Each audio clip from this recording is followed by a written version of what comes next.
Hello, everyone, and welcome back to Mind Quest. So, today we are going to be discussing personality. Have you ever wondered why you react in a certain way when you're in a stressful situation, or why some habits seem impossible to break?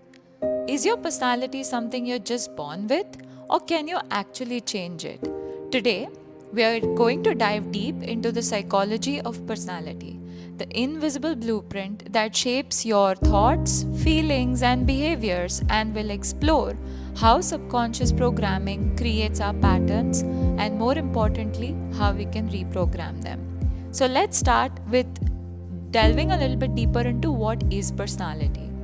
Personality in psychology is basically the unique combination of patterns, your thoughts, your emotions, and behaviors that remain relatively consistent over time. So it's kinda what makes you you. Psychologists often break personality down into traits. So you might have heard of the Big Five model, Ocean model, openness, conscientiousness, extroversion, agreeableness, and neuroticism. These traits influence how you see the world and how you respond to it. However, personality isn't just about traits, it's about the patterns behind your choices. So think of it like the operating system of your mind.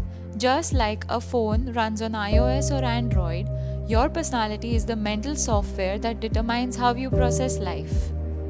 Personality affects the way we handle relationships, how we make decisions, and even how we pursue our goals.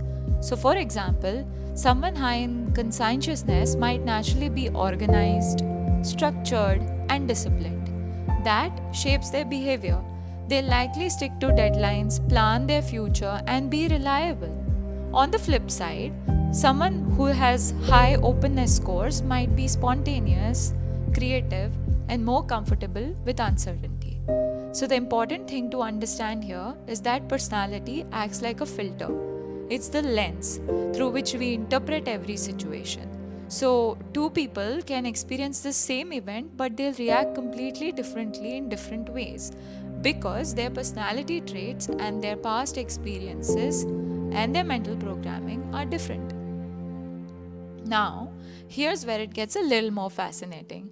A lot of our personality patterns aren't chosen consciously by us, they're programmed into us mostly during childhood. So, from the moment we are born to about the age of 7 years, our brain is in a highly absorbent state, almost like a sponge. So, in neuroscience, this is called the theta brainwave state. In this state, we take in beliefs, behaviors, and emotional responses from the people and the environment around us without questioning them. So, if your parents responded to stress with anxiety, you might have absorbed that pattern. If you were rewarded for being quiet and polite, you may have developed a reserved personality. This is what psychologists call conditioning, and much of it happens before we are even aware that we can choose something else. So, why are you the way you are? It's a combination of approximately four things.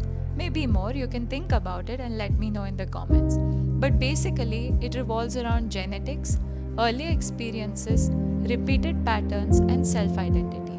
So, genetics basically studies show that certain traits have a certain heritable component. We can delve deeper into epigenetics, which would show us a different set of factors about how our environment influences whether certain genes are switched on or switched off. Early experiences, these basically they shape how safe or unsafe the world feels to you.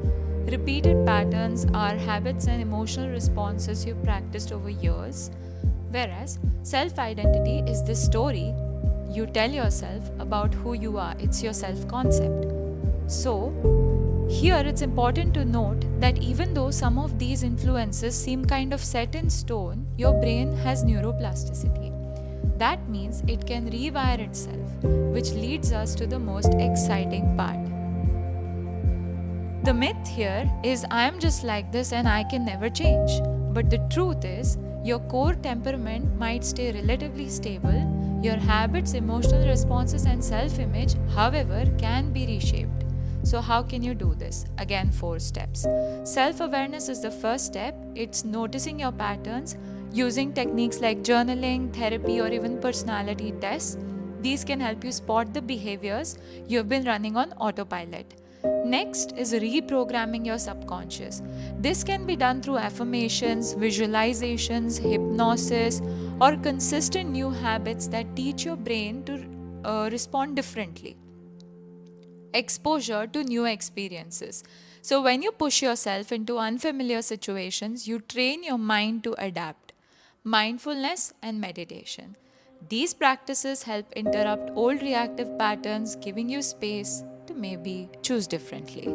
Change doesn't happen overnight, but over time, small consistent shifts can seriously create a new default mode in how you think, how you feel, and how you act. Your personality is not a life sentence, it's a living, evolving part of you. By understanding your subconscious programming and the patterns you've been running, you gain the power to rewrite your own script.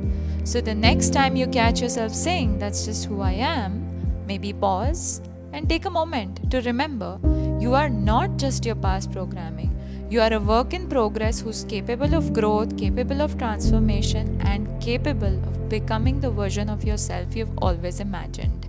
So, if this video opened up a new perspective for you, don't forget to hit the like button, subscribe, and maybe share it with someone who's ready to change their life. See you in the next one.